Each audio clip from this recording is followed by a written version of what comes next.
True crime case, the salted human flesh.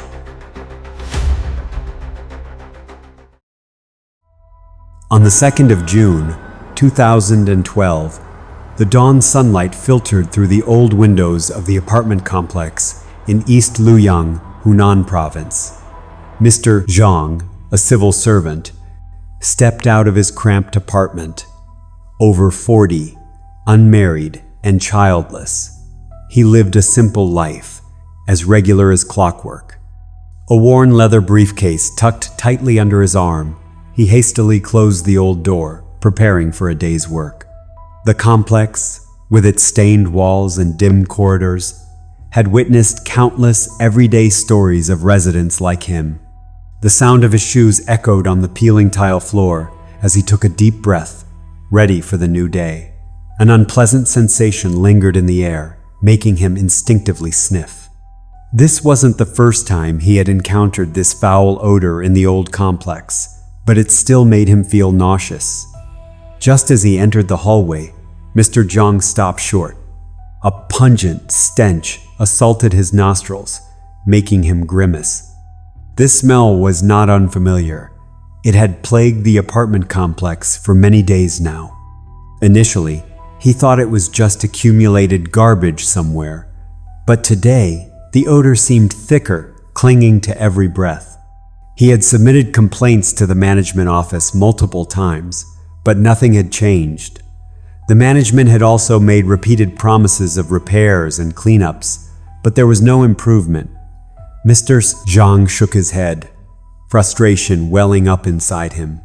This smell didn't resemble ordinary trash, but more like a decaying animal carcass. He hurried away, wanting to escape the smell as quickly as possible. Reaching the bottom of the stairs, Mr. Zhang happened to run into Mr. Li, the elderly janitor of the complex. Mr. Li, thin and frail, was hunched over, sweeping, his bamboo broom rustling across the cement floor. The old man's face was etched with hardship. Old and without children or grandchildren, he was fortunate to have secured this janitor job to make ends meet. Mr. Zhang paused, looking at the stooped old man, a flicker of annoyance in his heart. He greeted the old man, but his voice held a hint of displeasure due to the hallway stench. "Mr. Li, is that you?" Mr. Li looked up, a touch of embarrassment crossing his face as he met Mr. Zhang's clearly unhappy gaze. The old man knew very well about the foul odor causing a stir in the complex, but he felt just as helpless. For days, he had tried to find the source of the smell, but to no avail. He stopped sweeping and greeted Mr. Zhang politely. At this point, unable to contain his anger, Zhang pointed towards the hallway, his voice sharp. "What kind of cleaning are you people doing? Just smell it yourself. See how horrible this stench is." Mr. Li stood still, hands gripping the broom handle tightly, not responding immediately. He had heard similar complaints from other residents over the past day, but Mr. Zhang seemed particularly harsh. Maintaining the complex's hygiene was part of his responsibility. The old man seemed helpless. "I'm also trying to deal with it," Mr. Li replied softly. Mr. Zhang shook his head in exasperation. His anger wasn't just about the smell, but also about the helplessness of the entire complex management system. He knew taking it out on an old man wasn't right, but if he didn't express his strong dissatisfaction, he didn't know when the hygiene situation would improve. Still simmering, Mr. Zhang continued his reproach. "We pay so much in management fees every year. And for what?" He spoke while quickly heading for the door, as if to avoid smelling the odor any longer, his leather briefcase clutched tightly under his arm. Mr. Zhang disappeared, leaving Mr. Li with his broom and troubled thoughts. The old man was used to complaints, but this time he felt a different, vague unease. He resolved to find the source to put an end to the reproaches. He didn't want people to see him as negligent in his duties anymore. This smell wasn't new. It had been around for quite some time. He recalled someone mentioning before that it might be from someone in the complex making fermented fish sauce, the smell coming from salted, fermenting fish. However, normally the odor was faint, but today it was overpowering, sickeningly pungent, almost indescribably disgusting. The old man looked up the stairwell. "I have to find the source of this smell," he told himself. Setting his bamboo broom aside, he followed the direction of the odor. It seemed to be coming not just from the lower floors, but extending all the way up. So someone is making fish sauce upstairs. The old man thought silently, his feet beginning to ascend the stairs, heading towards the source of the stench. The narrow staircase led Mr. Lee through each floor of the complex. The building was constructed in an old apartment style, without many floors. He continued cautiously, step by step. The higher he went, the stronger the smell became. Thus, the source of this odor was likely on the rooftop. Finally reaching it, he pushed open the heavy iron door leading to the roof terrace. A light breeze blew past, carrying the early morning chill. But the horrendous smell offered no comfort. The rooftop was deserted. Usually, very few people came up here. Mr. Lee scanned the surroundings, searching for the source of the fermenting smell. The odor seemed concentrated in a hidden corner, where an old water tank had been abandoned for years. He walked over, his old shoes creaking on the concrete, his eyes fixed on the dust-covered water tank. Standing before the large water tank, Mr. Lee clearly sensed the foul odor emanating from it. Previously, this tank supplied water to the entire complex, but since piped water became available, it had fallen into disuse. Now it was just a mass of rusting iron, long forgotten. The stench was so strong the old man had to cover his nose. It didn't smell like ordinary fish sauce, but like a decaying animal carcass. He looked up at the opening of the tank, about head height, dark as a deep pit. On the side of the tank, a rusty iron ladder led up to the opening. "This needs a closer look," he told himself. Mr. Lee placed his hand on the cold iron rung and began to climb, step by step. The wind on the rooftop blew stronger, ruffling the old man's silver hair. Reaching the opening, he clung to the iron rim, his hands trembling slightly from old age. Mr. Lee squinted, trying to peer into the darkness inside the tank. The space within was silent, save for the sound of wind whistling through crevices. The stench was so overpowering he had to lean over, nearly losing his footing. A cold chill ran down his spine. He peered over the edge of the tank opening. The smell was now unbearable, assaulting his nostrils directly, making his eyes sting. He tried hard to see. In a corner of the tank, against the wall, he noticed some strange objects. They were 3 styrofoam cooler boxes, the type often used for food storage, neatly arranged. His heart skipped a beat. Is this where someone is making fish sauce? He wondered, but a gut feeling warned him of something worse. If someone really was making sauce here, he would ask them to stop, to avoid affecting everyone else, as it smelled far too bad already. Inside the water tank, the 3 styrofoam boxes were neatly placed in the corner, as if someone had carefully positioned them in the least conspicuous spot. On the lids, a few old bricks were placed as weights, seemingly to prevent them from shifting. The confined space of the water tank intensified the foul odor, clinging to the old man's every breath. Mr. Lee squinted, trying to get a better look. The boxes looked ordinary, but their presence in such an abandoned place made him shudder. Who would bring fish sauce boxes up here? He wondered, his sense of unease growing. Mr. Lee took a deep breath, telling himself he just needed a quick check before leaving the overwhelming stench. Without further hesitation, he carefully climbed over the rim, his trembling legs touching the cold bottom of the tank. The space inside was cramped. He thought perhaps these boxes contained fish sauce, as the residents rumored. It was the most logical explanation for the horrific smell. Mr. Lee bent down, moving closer to the 3 boxes. As Mr. Lee approached the boxes, the stench intensified violently, like a toxic fume forcing him to cover his nose with his sleeve.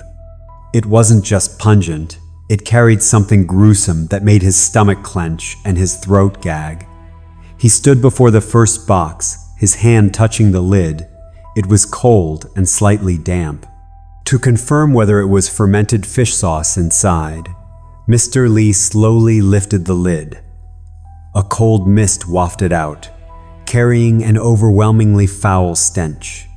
He squinted, trying to see clearly what was inside the barrel. As expected, the first barrel was filled with chunks of meat, covered in a thick layer of white salt, nearly reaching the brim. Mr. Lee sighed. So it wasn't fermented fish sauce, but salted meat? But who would salt meat and leave it fermenting up here? He looked closely. The salt had been carefully sprinkled, as if someone had intentionally preserved the meat for long-term storage. Perhaps this was a special method of curing meat, though the smell still made him uncomfortable. He put the lid back on the barrel and moved on to the second one. The lid opened easily, and inside was the same sight. Layers of meat stacked atop one another, buried in salt, just like the first barrel. He muttered, "People here are truly strange." His family had also salted pork before, but it had never smelled this foul. Judging by the old, worn barrels, they had likely been sitting here for quite some time. Surely the owner was making this in bulk for business. No one would prepare this much just for family consumption. And the stench was revolting. However, upon a closer look, what he saw made his blood run cold. Inside the barrel, the chunks of meat were stacked on top of each other, but they didn't resemble regular pork. They had strange, distorted shapes, with contours that sent chills down his spine. These pieces were not neatly cut like animal meat. One piece was exposed, and he realized it looked like a human finger, pale and ghostly under the salt. His heart pounded wildly, and sweat broke out on his forehead. The meat chunks in the third box looked very much like human flesh. Mr. Lee blinked repeatedly, hoping he was mistaken. One piece revealed the curve of a joint bone. Another had the shape of a hand. They were parts of a human body, dismembered and salted for preservation. He felt his legs go weak. He stumbled back, breathing rapidly, his head spinning. He wanted to scream, but his throat felt constricted. He looked at the 3 boxes, realizing they might all contain the pieces of a tragedy he had unwittingly discovered.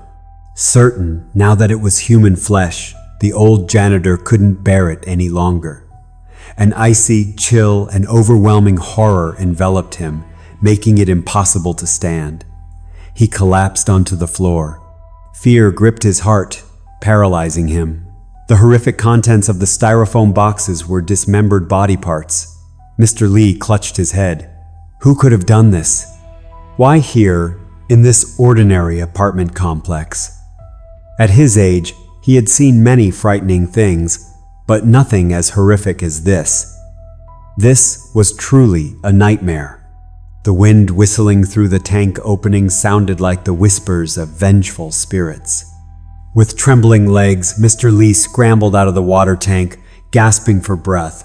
The horror of what he had just witnessed nearly paralyzed the old man, but he knew what needed to be done immediately.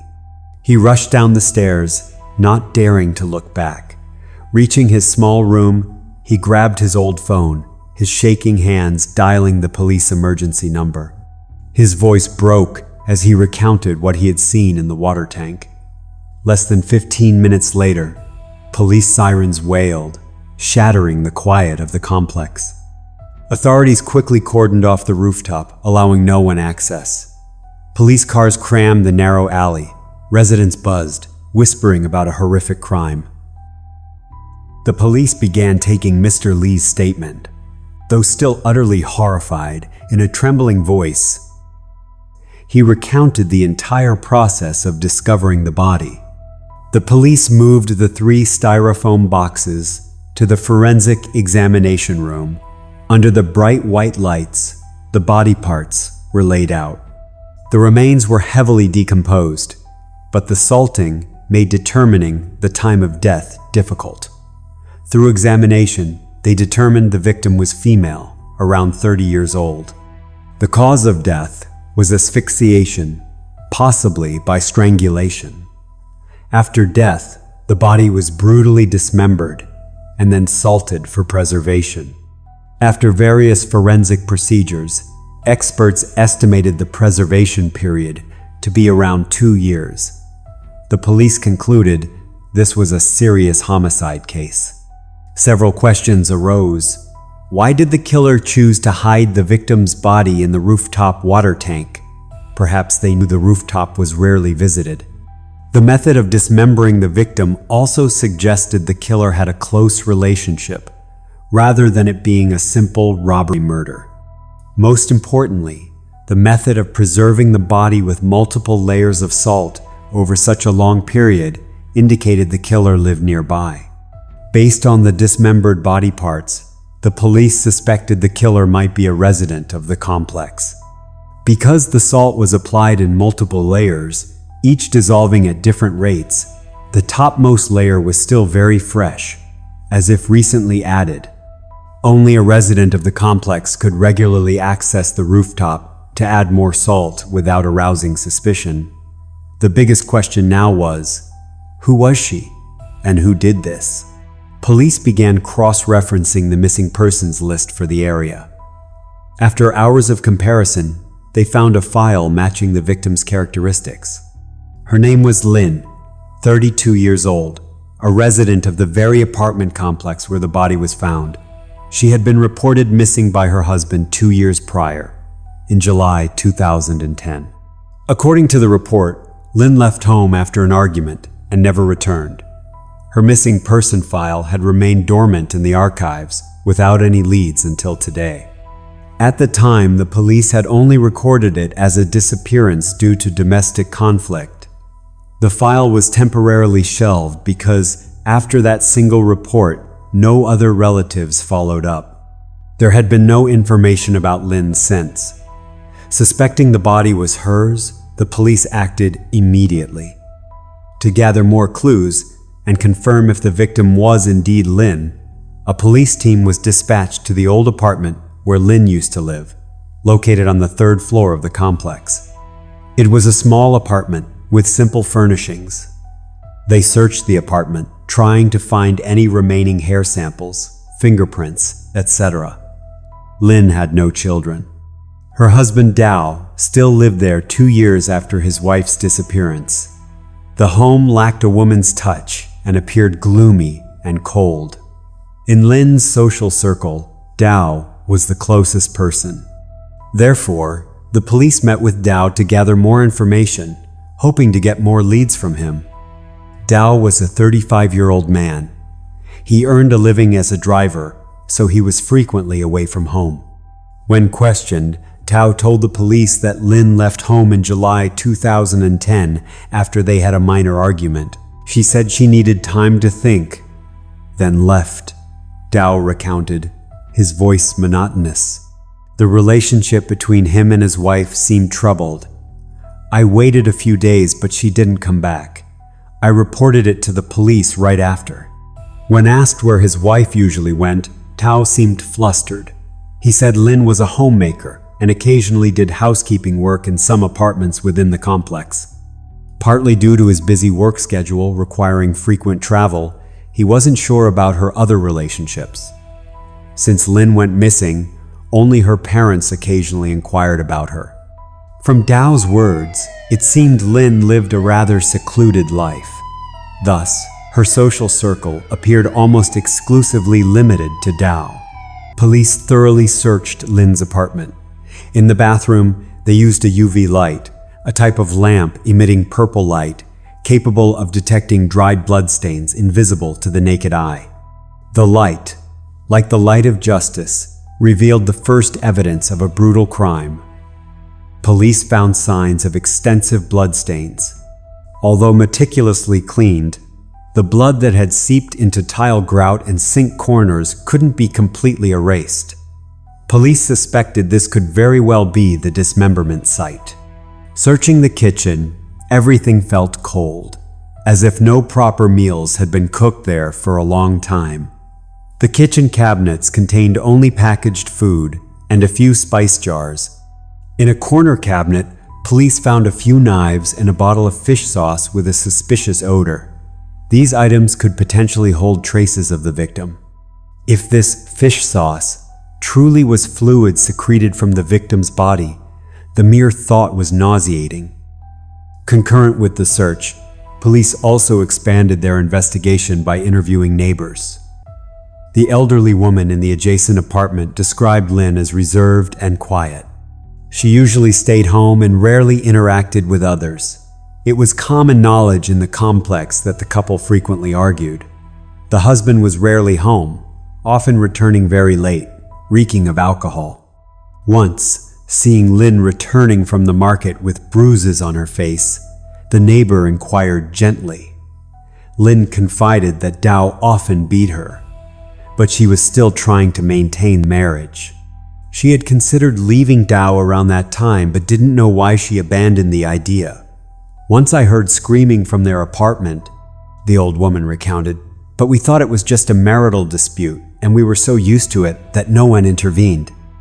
Some time passed, and no one saw Lynn anymore. Most residents in this complex were working-class people, busy worrying about making ends meet, and rarely paying attention to each other's personal lives. People learned Lynn was missing from the flyers Dow posted throughout the neighborhood. What was strange was that Tao, normally an abusive husband, appeared extremely distressed and anxious to find Lynn after she disappeared. Not only did he report his wife missing to the police, but he also printed missing person notices and posted them all over the complex and surrounding areas.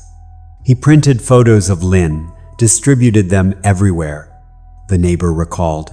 Seeing him then, everyone thought he loved his wife very much. Some people even saw Dow standing on street corners, posting flyers, looking distraught. This behavior convinced many that Dow, despite everything, truly cared for his wife, so no one suspected him in the slightest. Immediately upon receiving the samples collected from Lynn's apartment, forensic technicians worked quickly and produced results that aligned with the police's predictions.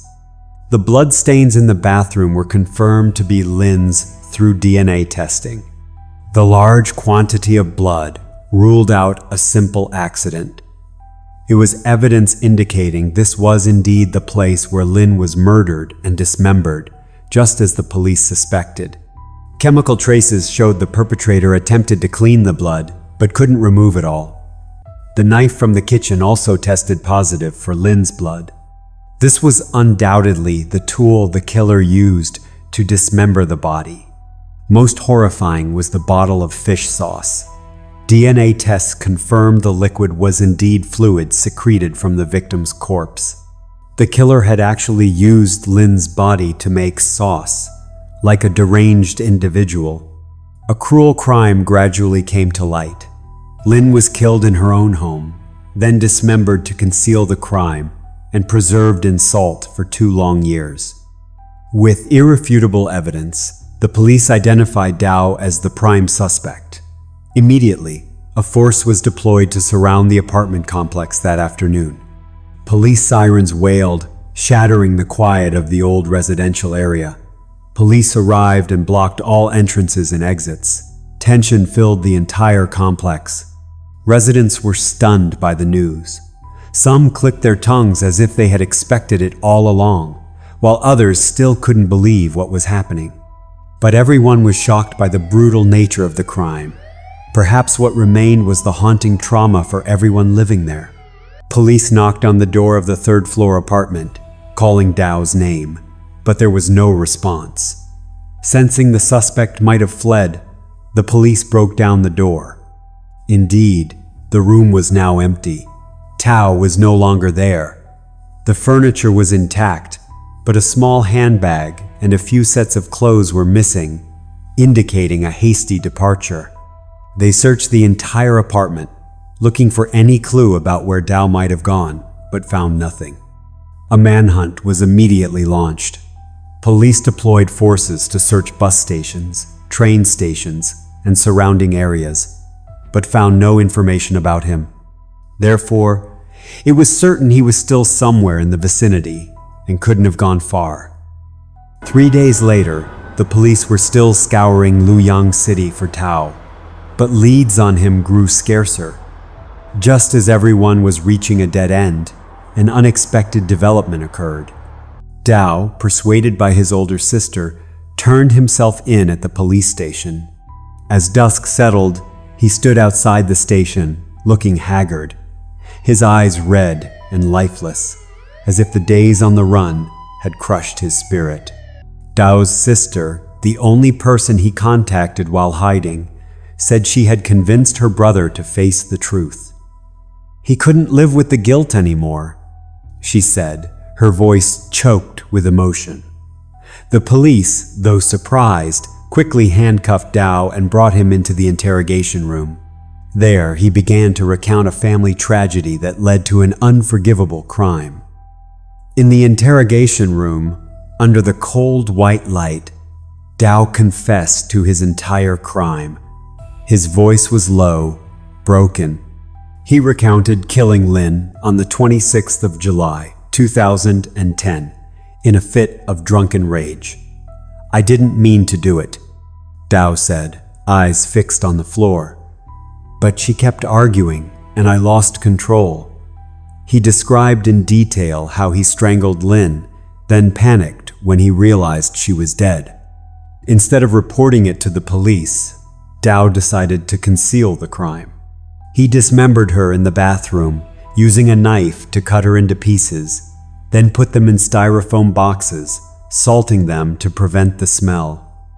Every detail he recounted made the investigators shudder. Tao admitted to carrying the boxes up to the water tank on the rooftop, a place he knew no one frequented. Tao's confession not only exposed the crime but also revealed a soul that had lost its humanity. In the interrogation room, Tao began to recount the whole story, his eyes distant as if recalling events from the past.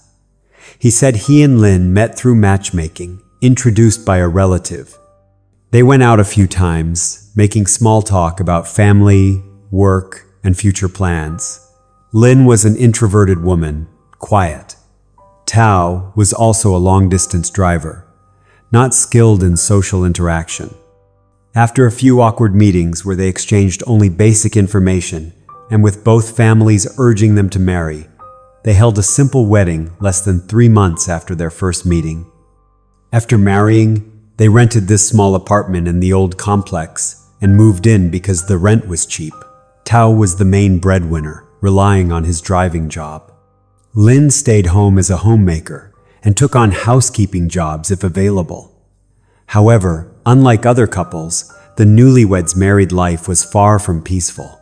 Because they hadn't gotten to know each other well before marrying, conflicts between him and Lin arose in the very first months of living together. Lin was meticulous and quite sensitive. Even trivial matters, like who did the dishes or cooked, were enough to cause arguments. Tao's job often brought him home late at night, sometimes returning heavily drunk, which she couldn't stand. Lin began to lose faith in Tao. She frequently nagged. Tao, with his hot temper, initially tried to suppress his anger, but increasingly, he couldn't bear it. After a long, hard day at work, coming home to his wife's scolding made him feel disrespected. Initial arguments were just verbal exchanges, but gradually escalated into major fights. Lin, though usually quiet, wouldn't hesitate to talk back when she felt wronged, which further angered Tao.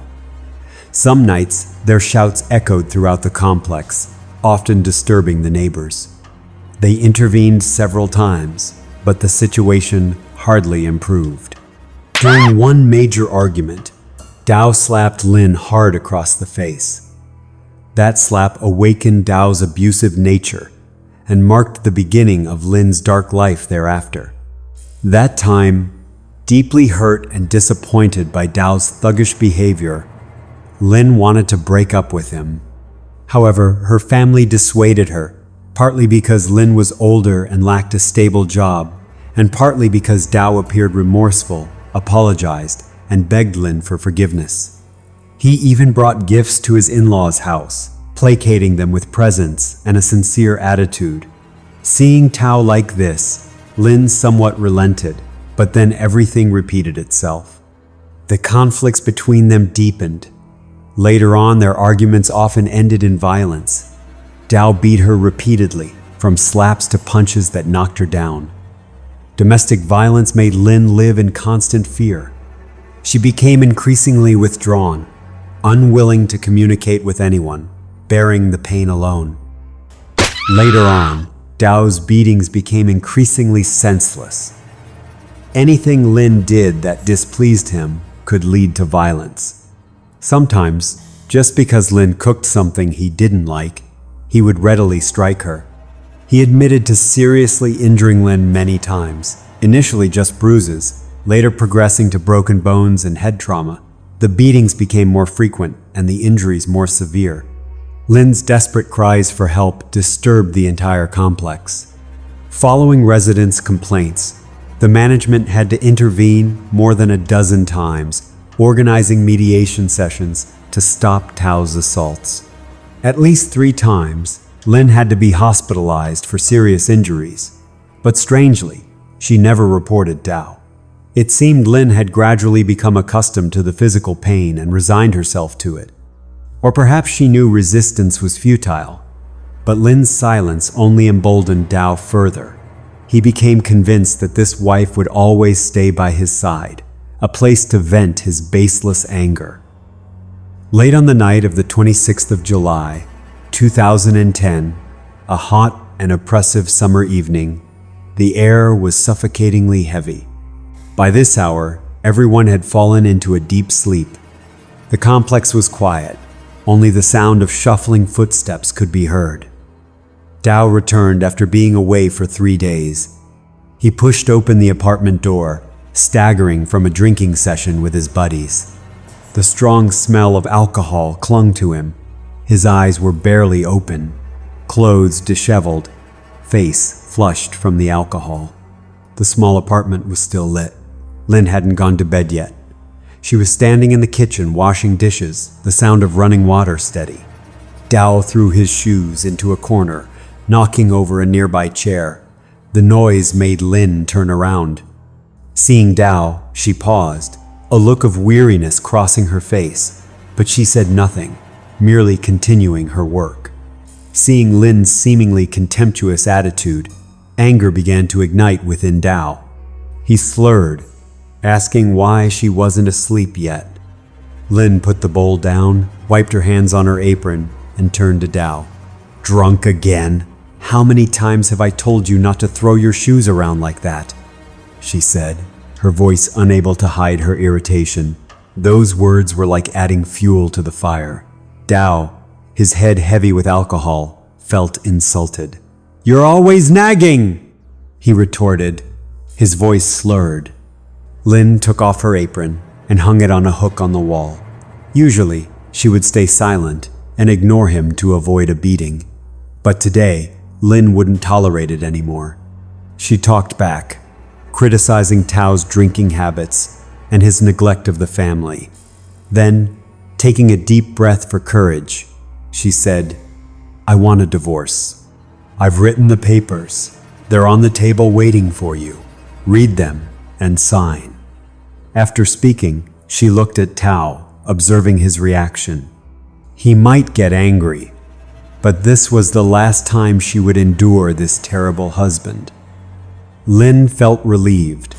Her life would surely be easier from now on. After hearing Lin's words, Tao looked at the divorce papers lying on the table. An uncontrollable rage immediately erupted. He lunged forward, pinning his wife onto the sofa. his hands tightly gripping Lynn's neck. His eyes were bloodshot, devoid of reason. Lynn struggled, clawing at Dao's arms, but her strength was no match for his. "Divorce? Don't even dream of it," Dao roared furiously, his grip tightening. Lynn's face turned purple, her breathing grew faint, her wide eyes pleaded, choked and unable to cry for help. The room seemed to shrink, filled only with the sound of gasping breath and frantic heartbeats. Outside, the complex slept soundly, unaware of the tragedy unfolding.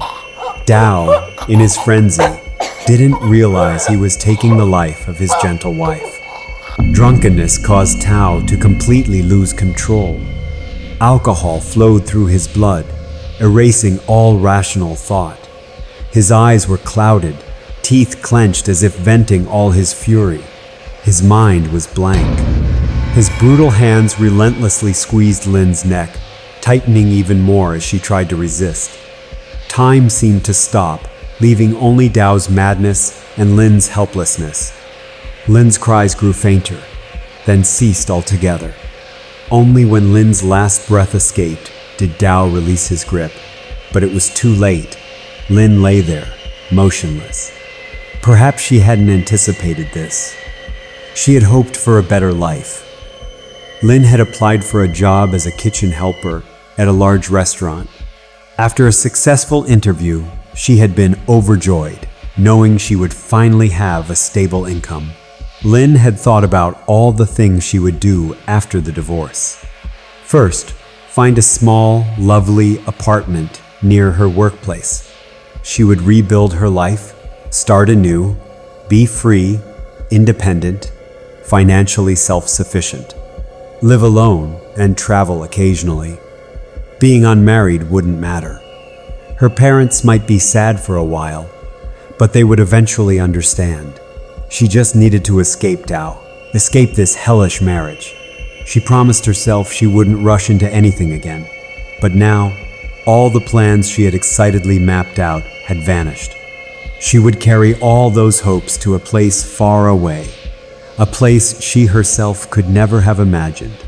Only now did Dao regain some composure. He gently shook her shoulder, repeatedly calling Lynn's name, but her body was cold, silent. He looked at his wife's body with eyes filled with panic mixed with regret. Dao muttered, "I didn't mean to," as if trying to convince himself. Remorse surged, heavy on his chest. He knelt beside her, whispering apologies, but those words couldn't change the reality. "Why did you have to provoke me?" he mumbled, as if blaming the victim. Dao considered turning himself in, even stood up, took out his phone, dialed the police number. But then, fear made him hesitate. He stood up, wiped the sweat from his forehead, and began to think. The surroundings were deathly quiet. Dao collapsed onto the sofa, pulled a cigarette from his pocket, and lit it. He began to ponder deeply. Smoke drifted in the air, and a horrific idea flashed through his mind. He would dispose of Lynn's body to hide his crime.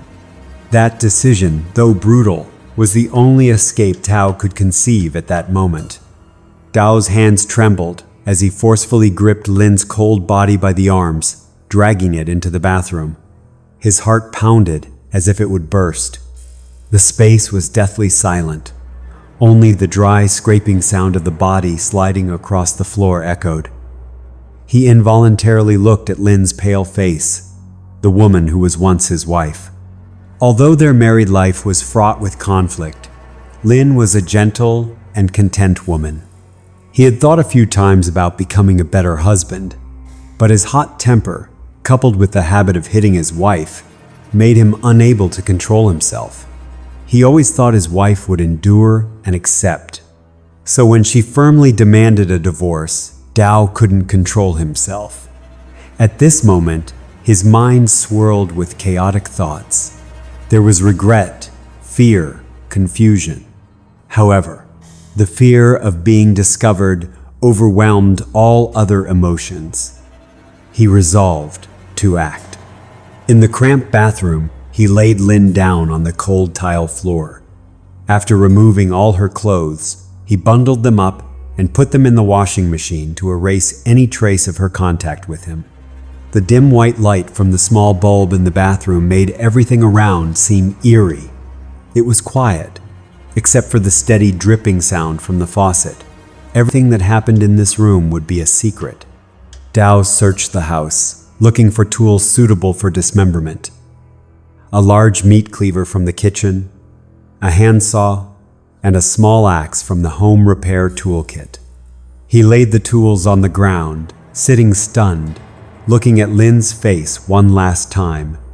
Dow's breathing was heavy, sweat pouring off him. Sitting before Lynn's body, he gripped the cleaver tightly, his heart pounding. Images of Lynn, her smile, her voice, flashed through his mind. Remorse flickered, but was quickly overshadowed by the fear of being caught. "I have no other choice," he told himself, his voice trembling. The cold tools in his hands now became instruments for an unforgivable crime. He looked at the face of the wife he had lived with. Her features still held a look of shock. Dow closed his eyes, as if offering a final apology. He lifted one of Lynn's legs, gripped the cleaver tightly, ready to strike. Dow knelt beside the body, holding the cleaver, his grip so tight it hurt. He took a deep breath, then struck the first blow with all his might. The blade sliced through flesh, making a sickening sound. The blow severed a body part. Fresh blood sprayed out, spattering his hands, his clothes, his face. The metallic smell of blood filled his nostrils, bringing a strange sense of satisfaction. He gritted his teeth, continuing to chop, each blow delivered with full force. Parts of Lynn's body separated, blood and flesh mingling, but the gruesome scene didn't frighten Dow, still numb from alcohol. His mind locked into a state of detachment, focused only on finishing before dawn. For the more difficult parts, he used the saw and axe. The sound of the saw blade grating against bone was chilling. The sounds of brutality echoed in the bathroom. Dow had now completely lost his humanity. After finishing the task, Dow stood in the bathroom, covered in blood, his eyes fixed on the dismembered body parts scattered across the tile floor. He carefully wiped the blood, then arranged the pieces neatly on a towel. He tilted his head, observing each neatly placed part. "Finally done," Dow muttered, his voice dry, but his eyes glinted with morbid satisfaction. But when he accidentally glanced at her finger, wearing the wedding ring, he froze, his breath catching. A flicker of regret sparked within him. But more than anyone, he understood there was no turning back now. He stood tall, fists clenched, eyes scanning the surroundings. He needed something to contain the body. After rummaging around, he found 3 styrofoam boxes on the balcony. Lynn had bought these boxes intending to grow some vegetables for the family. Now they had become her tomb.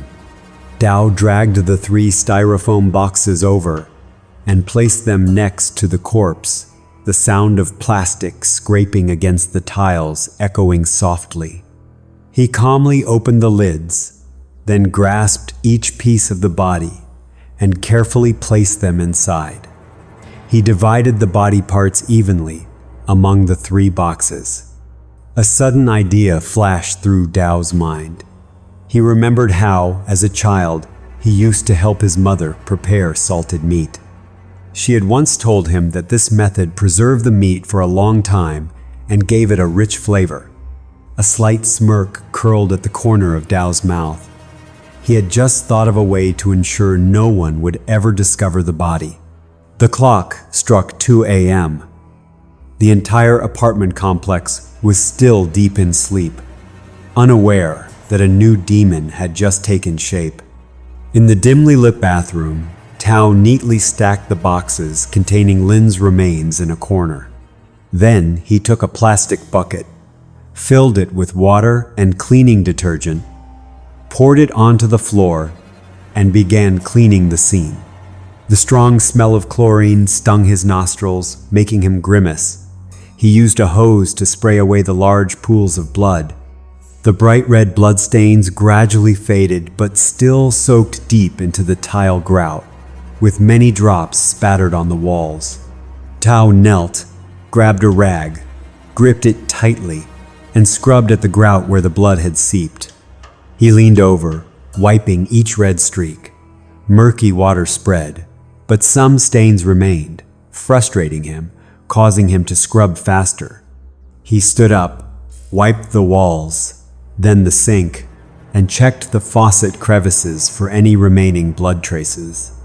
He took off his blood-stained clothes, rolled them tightly, stuffed them into a garbage bag, planning to burn them later. The small apartment, though cleaned, still carried a heavy atmosphere, as if Lin's spirit lingered. When finished, Dao stood in the middle of the room, breathing heavily. He looked around, checking every corner, ensuring no trace remained. But deep down, he knew, no matter how clean he wiped, this crime would haunt him forever. In the middle of the night, Tao silently carried each styrofoam box up the iron staircase, his shoes clattering on the steps like footsteps from hell. The weight of the boxes strained him, but he had to act quickly before dawn broke and someone saw him. He paused, looked back, his eyes scanning the darkness, afraid someone was following. He chose the rooftop as the place to hide the body. The rooftop, built in an old architectural style, had no protective railings, making it quite dangerous. Therefore, hardly anyone in the complex ever went up there.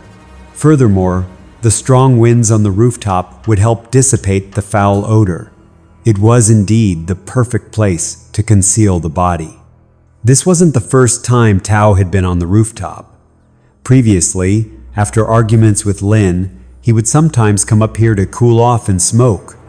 That's how he knew about the old unused water tank. It used to supply water to the residential area, but since the switch to piped water, it had been abandoned and rusted over. Dao climbed inside the water tank. He placed the boxes against the wall, arranging them neatly, then left, heading towards a 24/7 convenience store to buy a few things for his insane plan. Dao returned with numerous bags of salt. He intended, quite literally, to preserve Lin's corpse using the traditional method of salting meat. A crazy idea, perhaps, but he couldn't think of a better way. He tore open the salt bags and poured them over the body, the grains falling heavily, covering each part. He spread the salt evenly with his hands, his fingers brushing across the surface, his gaze focused. He kept pouring until all 3 styrofoam boxes were completely whitened with salt. Finally, he picked up some broken bricks and placed them on top of the lids, hoping to trap the stench inside. Once everything was done, Dao stood blankly on the rooftop, staring down at the quiet apartment complex. The wind howled past him, as if carrying Lin's whispers. He wiped the sweat from his face and told himself it was all over. The rooftop water tank had now become the hiding place for his darkest secret. Over the course of 2 years hiding Lin's body, Tao regularly bought more salt to refill the styrofoam boxes. Every so often, as the salt melted away, he would bring up fresh bags to cover the remains again. When the fluids from the decomposing body mixed with the salt and began to rise, afraid it would overflow, Dao siphoned the liquid into plastic bottles and took them back to his apartment. He called this liquid fish sauce. Naturally, he also took the salt-cured meat from the bottom of the boxes home for disposal. He reasoned that if he removed a little each time he added new salt, eventually all of the meat would be gone. For 2 whole years, Dao maintained the perfect facade of a grieving husband. He fully cooperated with the police and posted missing person notices for Lin everywhere. During holidays and Lunar New Year, Dao visited Lin's parents, playing the role of the dutiful son-in-law. He always brought them his special salted meat proudly claiming it was a family recipe he had made himself. Dao believed his performance was flawless until Mr. Lee made the discovery. After learning the truth that the salted meat was actually made from her own daughter's remains, Lin's mother fell seriously ill and eventually passed away. In the end, the horrifying truth was exposed.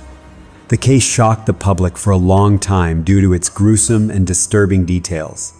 Dao's trial attracted widespread attention, with many people attending in person. Dao bowed his head as judgmental stares surrounded him. Some people shuddered in disbelief, especially the neighbors in his apartment complex, many of whom had once received gifts of Dao's salted meat. The trial concluded with Dao receiving the death penalty. Everyone understood this was not only a fitting punishment for a murderer, but also a chilling reminder. Every tragedy has its roots in domestic violence. Out there, countless others continue to suffer in silence each day, and one day, they too could become another Lin.